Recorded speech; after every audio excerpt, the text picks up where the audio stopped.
کئی ہفتے پہلے بات کر چکے ہیں، اور وہ کہہ چکے ہیں کہ ان 3 شہریوں کے حوالے سے ان کے امریکی عہدیداروں کے ساتھ روابط ہیں، بات چیت کا سلسلہ جو ہے وہ جاری ہے۔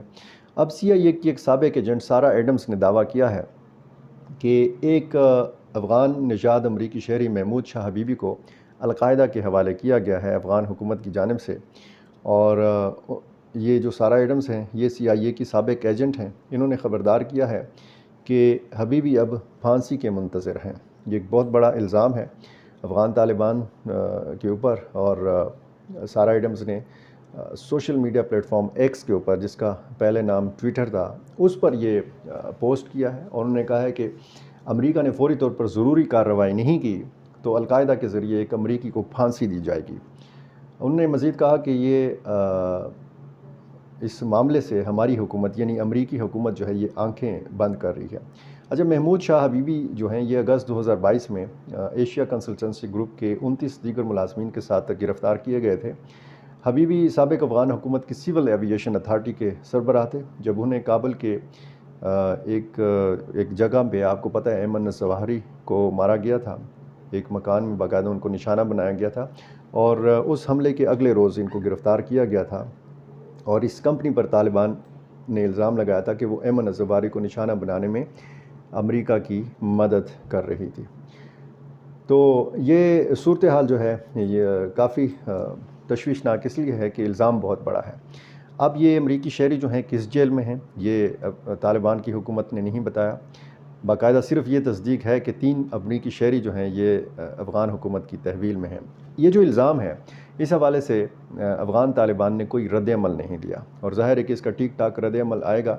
یہ خبر جو شائع کی ہے یہ افغانستان کی حکومت کی ایک مخالف سمجھی جاتی ہے، ایک ویب سائٹ ہے اس نے یہ شائع کی ہے، اور اب دیکھنا یہ ہے کہ افغان طالبان اس کا کیا رد عمل جو ہے یہ دیتے ہیں۔ امارت اسلامی افغانستان نے اقوام متحدہ کی جنرل اسمبلی سے اخراج پر تنقید کی ہے، یعنی اس وقت جنرل اسمبلی میں افغانستان کی نمائندگی جو ہے وہ افغان طالبان نہیں کر رہے، ایک نمائندہ ہے، اور وہ جو ہے وہ سابقہ حکومتوں میں تعینات کیا گیا تھا، لیکن افغان حکومت کا کہنا ہے کہ وہ افغان طالبان کی افغان حکومت کا نمائندہ نہیں ہے۔ اس حوالے سے انہوں نے پہلے بھی بات چیت کی تھی، شرائط جب تھی دوحہ کی تیسری کانفرنس کے حوالے سے، تو اس میں ایک یہ شرط بھی تھی کہ اقوام متحدہ میں افغانستان کی حکومت کو نمائندگی ملنی چاہیے۔ اب اقوام متحدہ ہو یا دنیا کا کوئی بھی ملک ہو، ابھی تک افغان طالبان کو انہوں نے باقاعدہ طور پر تسلیم نہیں کیا۔ اب یہ جو جنرل اسمبلی کا اجلاس ہے جس میں وزیر اعظم شہباز شریف بھی شرکت کرنے کے لیے روانہ ہو چکے ہیں، پہلا پڑاؤ ان کا لندن ہے، اور لندن کے بعد وہ نیو یارک روانہ ہوں گے۔ اس 79ویں اجلاس میں 190 سے زیادہ ممالک شریک ہوں گے، اور ظاہر ہے کہ بہت سارے معاملات اس میں ڈسکس ہوں گے۔ فلسطین غزہ کا معاملہ اس میں غالباً سر فہرست ہوگا، اور افغانستان کی صورتحال، افغانستان کے معاملے پہ بات ہوگی اقوام متحدہ کی جنرل اسمبلی میں، اور اس میں افغان حکومت کا کوئی نمائندہ نہیں ہوگا۔ تو اسی تناظر میں قطر میں امارت اسلامیہ افغانستان کا جو سیاسی دفتر ہے اس کے سربراہ سہیل شاہین نے میڈیا سے بات چیت کی ہے۔ انہوں نے کہا کہ گزشتہ 3 سال سے افغانستان کی اس نشست کے حوالے سے اقوام متحدہ افغانستان کے عوام کے ساتھ بہت بڑی ناانصافی کر رہا ہے، اور یہ ایک بہت بڑی خیانت ہے جس کا خاتمہ ہونا چاہیے، اور یہ ناانصافی جو ہے اب یہ جاری نہیں رہنی چاہیے۔ بنوں میں ایک سوشل میڈیا ایکٹیوسٹ ہیں، جمشید خان ان کا نام ہے، یہ سابق پولیس اہلکار ہیں۔ لکی مروت میں جو پولیس کا دھرنا ہوا تھا اس میں بھی یہ پیش تھے۔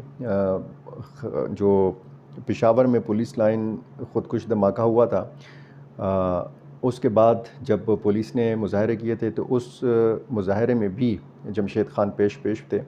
ان کو پھر برطرف کیا گیا پولیس ڈپارٹمنٹ سے، اور یہ سوشل میڈیا پر بڑا فعال کردار ادا کرتے رہے۔ جمعہ اور ہفتے کی درمیانی شب رات 12 بجے مقامی پولیس نے، بنوں کی پولیس نے ان کو 2 بھائیوں سمیت گرفتار کیا ہے، اور اطلاعات یہ ہیں کہ ان کو ہری پور جیل منتقل کیا گیا ہے۔ اس کے رد عمل میں آج تقریباً 50-60 کے قریب پولیس اہلکاروں نے سادہ کپڑوں میں مظاہرہ کیا، کچھ تاجر رہنماؤں نے بھی ان سے اظہار یکجہتی کیا، باقاعدہ 4 بجے تک کی ڈیڈ لائن بھی دی گئی تھی کہ جمشید خان کو رہا کیا جائے، لیکن ان کو رہائی نہیں ملی۔ اب دیکھنا یہ ہے کہ اگلے 1-2 دنوں میں اس کا کس قسم کا رد عمل جو ہے یہ عوامی حلقوں کی جانب سے سامنے آتا ہے یا نہیں آتا، یہ بھی دیکھنے والی چیز ہوگی۔ ایک اور افسوسناک واقعہ بنوں میں ہوا ہے، اور یہاں پہ ایک انٹیلیجنس بیورو کے ایک انسپیکٹر کو شہید کیا گیا ہے۔ نامعلوم افراد نے ان کو گولی ماری ہے، ان پر حملہ کیا ہے، ان کے ایک بھائی زخمی بھی ہوئے ہیں۔